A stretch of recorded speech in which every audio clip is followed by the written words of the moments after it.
Well, so the question that I talked to with Keith about was indentured servitude. And there's this issue now of people basically going into debt in order to get a college degree. Yeah, And having a college degree is useful, but then the question is, how much money do you have to put yourself in order to get that degree? Like how much is it worth? And if there's any way to avoid it, if there's any way to avoid it, basically, like because I guess people can sort of be in denial about it because people think yeah, that they should just okay, we should just straight go to college. Just they don't even. It's almost like unconscious. Like people just go to college.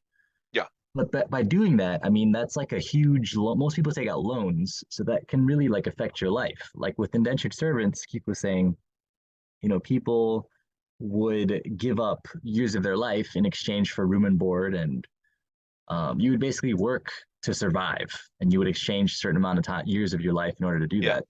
A lot of people like that would come from Europe that came to the United States. They didn't have anybody in the United States that they could come to. Like they didn't have money back in Europe. So what they would do is a family would host them in the States, but they would have to work off the debt for like say 5 years, 10 years. So the idea was that with college, you're basically going into debt, and in order for you to pay that off, it's going to be, people have $100,000 or more in debt, which could be like, at least 10 years to pay off, maybe more.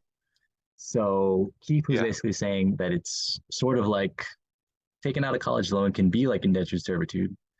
And then we were talking about, okay, if you have to do this in order to get ahead, like some people have to, is there a way to beat it? Is there a way to beat the system to get out ahead in front of it?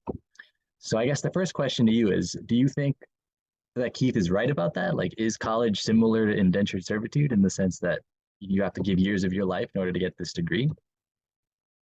For Florian's response, check out the full interview on our YouTube page, Academic Writing Composition. We also have PhDs, professors, and ghostwriters available to help consult on a class or complete any writing assignment you may have. Contact us at academiccomposition.com.